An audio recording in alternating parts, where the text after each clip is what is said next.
skidanje kilograma znamo da trebamo ili smanjiti unos hrane ili povećati potrošnju.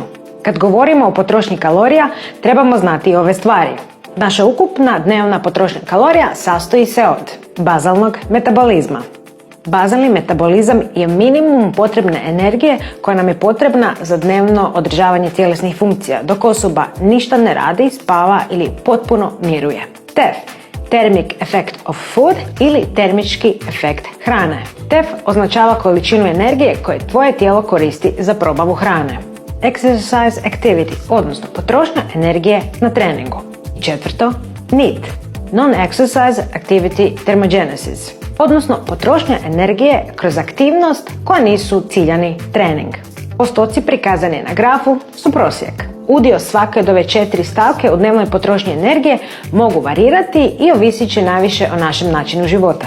Dok na bazalni i termički efekt hrane ne možemo značajno utjecati, kod osoba istog spola, starosti i indeksa tjelesne mase, bazalni metabolizam može varirati svega 7 do 9%.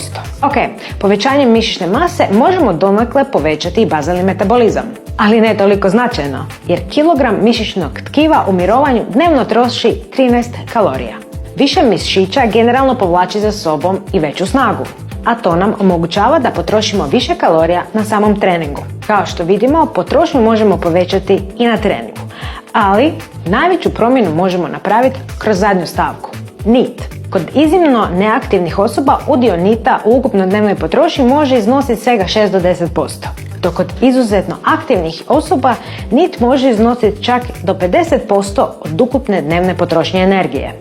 To znači da dvije osobe istog spola, visine, težine, godina mogu imati razliku u dnevnoj potrošnji, odnosno potrebama, čak i do 2000 kalorija dnevno.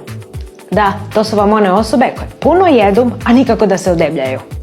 Iz ovog podatka možemo vidjeti koliko je NEAT u stvari bitan i koliko dobiti možemo očekivati povećanjem aktivnosti koji nisu vezani za trening. Poanta, krećite se, budite aktivni kroz cijeli dan i budite maštoviti po tom pitanju.